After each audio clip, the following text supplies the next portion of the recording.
that without that Tour de France, he needs something. You know, that competitive juice. Well, as I said, Lance Armstrong said it's not just enough to be fit. He wants something scary and intimidating where you have to train.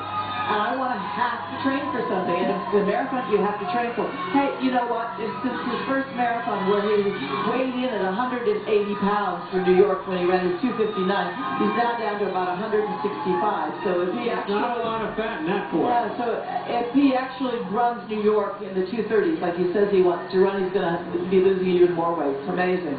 He really is taking it seriously.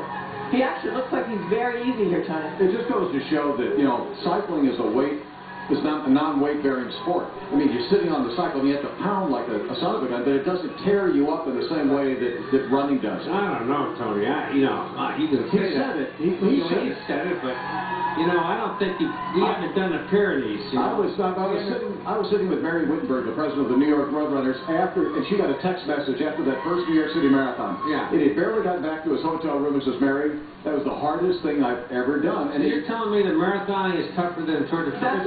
It's harder than a triathlon, Ironman triathlon. We've had the top Ironman triathlons run marathons and say, you're going right at the red line of your anaerobic threshold in the marathon and you're having pounding. Swimming and cycling doesn't pound you. You only train 2 hours a day in running. You got to swim 7 and 8 hours a day. And biking to get the same effect. That's why people who injure their knees in running get on bike. Take the weight off the